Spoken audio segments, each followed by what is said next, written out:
Примарии города Камрад удалось договориться с компанией Orange, которая будет финансировать проект. Теперь в нашем городе будет построена первая сверхсовременная детская площадка. Она будет состоять из 70 снарядов, покрыта резиновым основанием и ограждена заборчиками. Это будет первая такая площадка в Камраде. Мы каждый год строим площадки, и сейчас у нас ведется строительство спортивной, детской, спортивное оборудование. Строительство это в районе улицы Федько. Также в этом году запланировано 5 комплектов спортивного оборудования мы установим в наших школах. И очень приятно, что в конце нам удалось договориться и получить такой прекрасный проект. Это будет очень красивый проект. Я думаю, что дети этого микрорайона будут очень довольны, но не только дети, но я думаю, что и родители.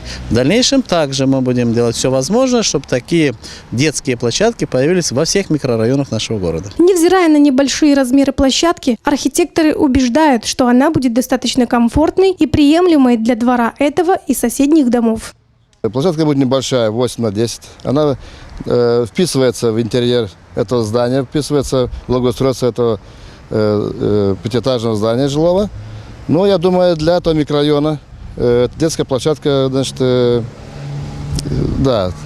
требуется. Жители этого района, могут своими детьми выйти погулять, посидеть. Сам проект интересен. Элементы они идут типовые. Детская площадка будет построена в центре города по улице Ленина, недалеко от ресторана «Водолей». Когда речь пошла о созидании места для отдыха и развлечения детей, Примария безоговорочно выделила землю под строительство. Площадка будет 8 на 10, и все элементы разместятся там.